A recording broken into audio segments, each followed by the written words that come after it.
Hello everyone, I'm Chief Meteorologist Jeff Cox here in Storm Track Central. I want to provide you an update on Tropical Storm Isaac. It's an ever-evolving forecast, but one we're getting a better and better handle on as we head into the weekend. Let's start you out, of course, with the latest look at the storm.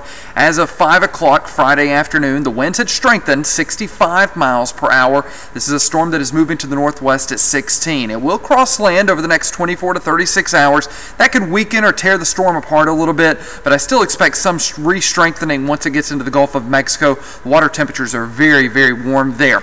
On this particular graphic, this is called the spaghetti plot. Each line represents a different forecast model, and we've shifted the track of these models back to the east a little bit. So notice they all encompass the panhandle of Florida there, and then we get this big right-hand turn back into Georgia.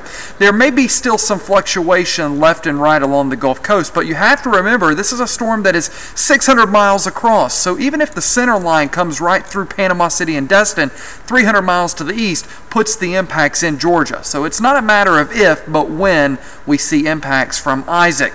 Here's the official forecast as I reset the map for you. The cone of probability taking it into the Florida Panhandle by the middle of next week, early to middle. But again, don't just focus on the center line of the storm. Again, this is a storm that is 300 miles in radius, so that brings the impacts of the storm right into Georgia early next week. And of course, we're still in the cone of probability, so that has wiggle room for changes in the center line. The further east, the more we get. The further west, the less we get, and that's the challenge in the forecast. Here's one potential solution. I've liked this model, and notice the potential for Miami, the Florida Keys, as we head into Sunday morning, then running up the west coast of Florida into Monday afternoon, and then a landfall somewhere between Mobile and Panama City. But as long as we stay on the east side of the storm, again, we get more of the rain and the wind, and again, a little shuffle in the track. If we can get this center more east, we get worse impacts. If the center goes more west, then less impacts, and that's still what remains to be seen.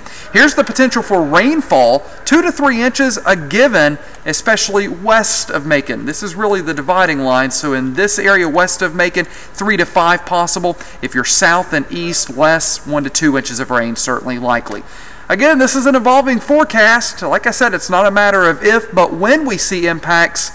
It's still something we have to tweak as far as the specific impacts. Stay tuned this weekend for more information, and as always, the latest on WGXA.